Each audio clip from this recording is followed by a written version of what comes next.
Just briefly want to make the people understand, how can anyone do something like this? And for that, I have to explain to you what is RSS. RSS, Mr. Narendra Modi is a life member of RSS. RSS was an organization that was inspired by Adolf Hitler and Mussolini, came about in 1925. They believed in racial purity, racial superiority. They also believed they were an Aryan race, like the Nazi believed they were an Aryan race. All that I'm saying can be verified.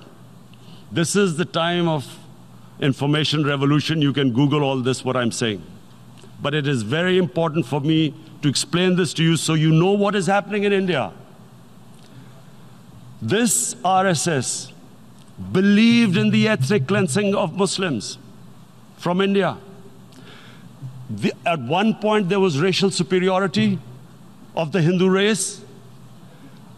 Secondly, it was hatred for the Muslims and for the Christians, because they believed that this golden age of Hindu civilization was stopped because of Muslim rule centuries back and then the British rule of India. So it was racial superiority and hatred for Muslims and Christians. This is openly stated. You look at the founding fathers of RSS, Golwalkar and Savarkar. Just Google them and you'll find out.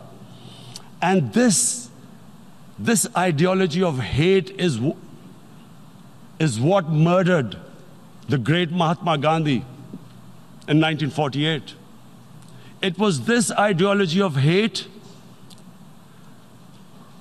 that made Narendra Modi in 2002 do a pogrom against Muslims in Gujarat when he was the chief minister.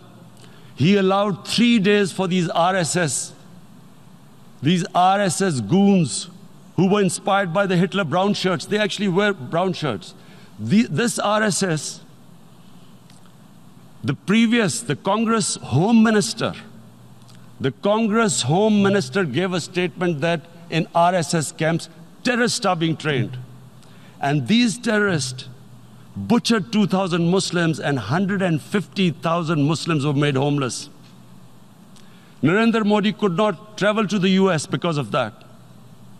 And I need to make you understand this background before I explain to you that what sort of a mindset would lay siege to 8 million people with 900,000 troops. Women, children, sick people, locked in as animals. In fact, of what I know of England, if 8 million animals were locked in, the RSPCA would have made a lot of noise about it. These are human beings.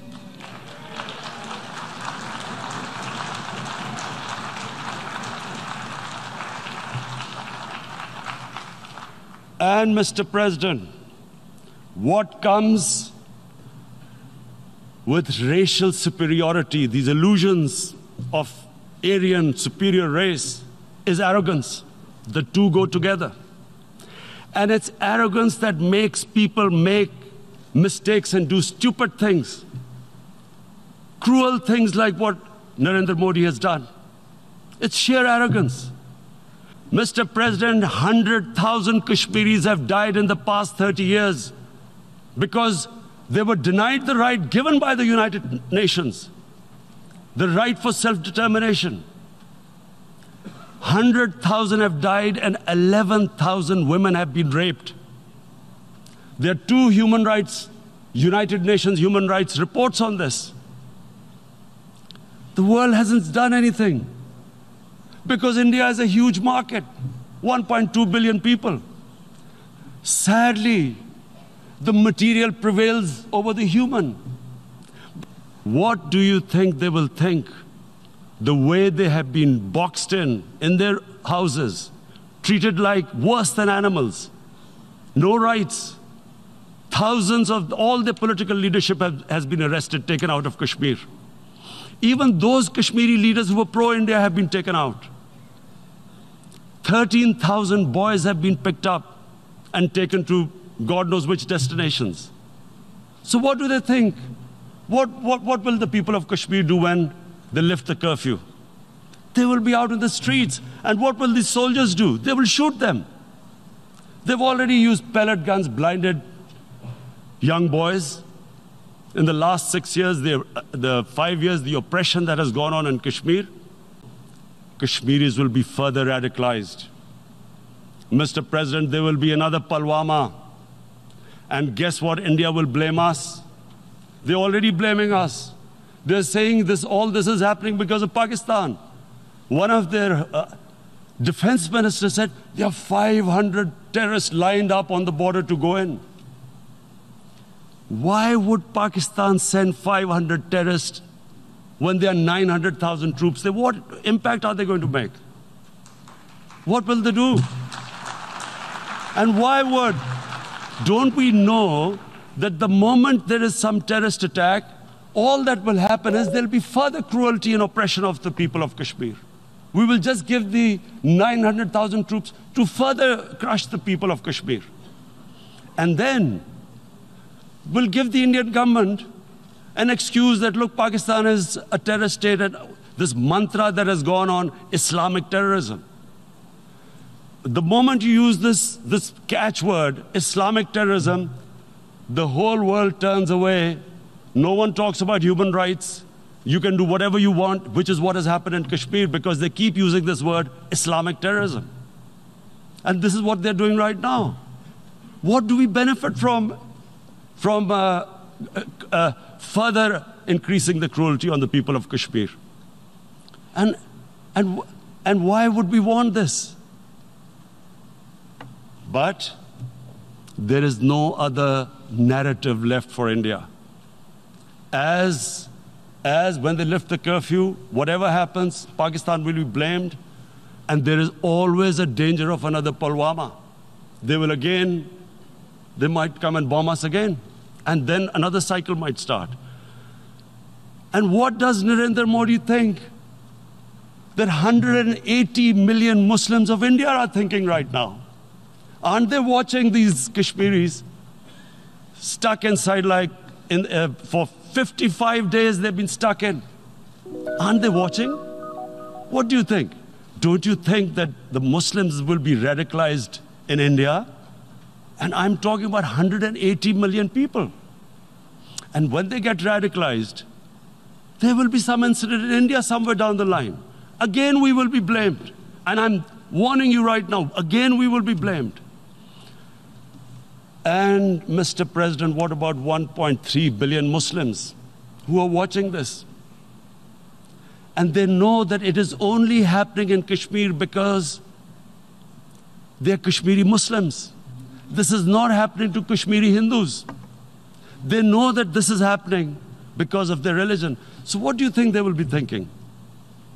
What do you think the Jewish community would think if they were, forget 8,000 Jews stuck like this? What do you think Europeans would think? What do we think? I mean, any human community, if their members are stuck like that, what do you think they will think? Are we a children of a lesser God? Is it not going to cause us pain? And then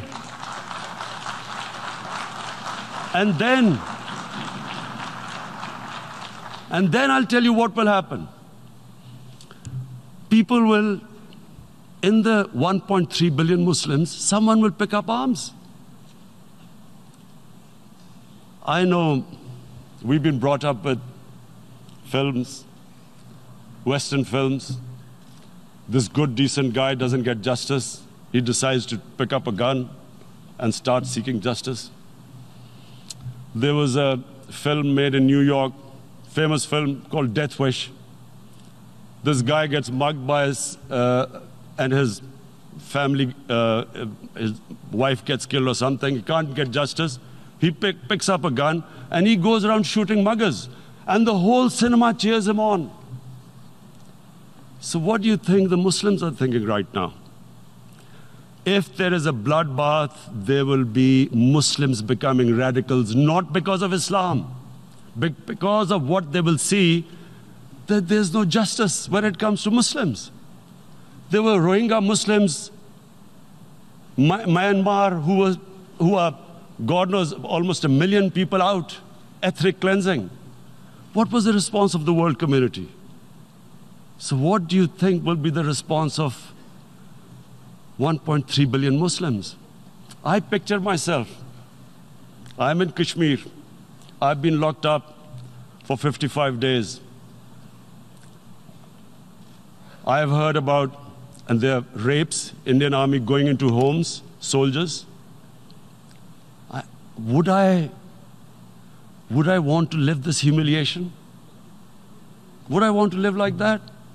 I would pick up a gun. You're forcing people. You are forcing people into radicalization.